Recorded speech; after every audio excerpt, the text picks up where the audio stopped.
लो जी राम राम सारे भाई नो आज हम इस ट्रैक्टर का बदला सलेंसर बढ़िया सलेंसर दूसरे वाला जाना है जी एक वो वाला लावांगे इसमें वापस दिखावा जी आप लोग का सलेंसर किसका बदला जाएगा।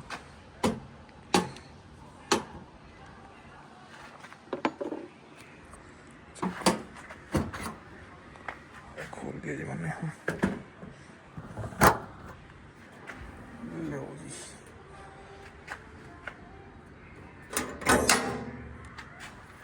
तो ये बदलाने का काम सलेंसर अपन दिखावा जी बाद में क्या है किस तरह करेंगे। चेक करो जी खोल दिया बहुत गर्म हो रहा है जी हाथ में लग रहा है जिसका दो नट खोल देगी मैंने खोल दिए नट देखा जी सिलेंडर बदलाएंगे दूसरा दिखावा जी अपना फिर चेक करावा। लो जी चेक करो उतार दिया मैंने का सिलेंडर दूसरे वाला जावा जी फिर वो लाऊँ जिसमें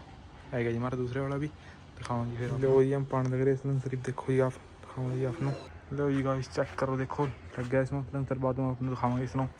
सांझ लो आपने इसकी ड्राइव लेगा कैसा लगा क्या चीज़ होगी देखा तो आपने इतना वेट करना पड़ेगा। हाँ जी आपने इसके बाद क्या रहेगा सिस्टम तो ये चेक करो ये करेंगे स्टार्ट जब अपने ट्रैक्टर में। हाँ जी आपने कैसी आवाज़ निकाला जी वो कि सिलेंडर बहुत अच्छा लग रहा है इसका तो ये चेक करो देखो आवाज़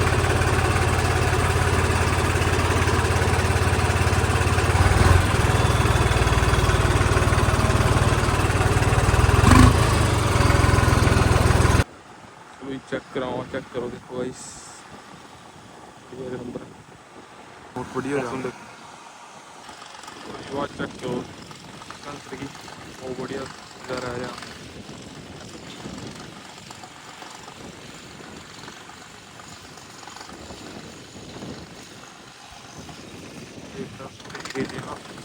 खरा मार का जो बाकी आपने थोड़ी दूर देगा दिखा दें ट्रैक्टर की तो ये चेक करो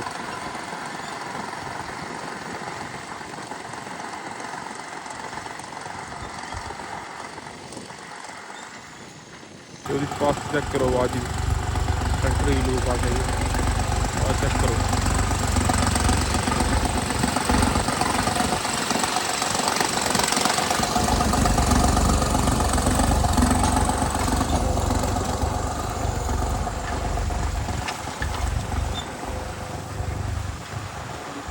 इसके बाद चला जीरे का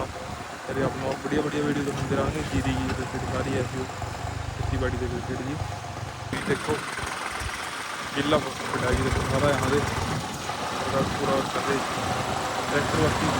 स्लो चल रहा है कोई दिक्कत नहीं है पूरा जोर मार रहा है ट्रैक्टर।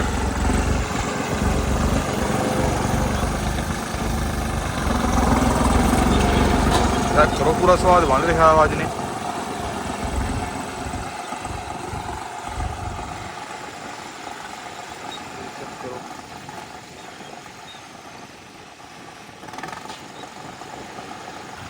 चेक करो जी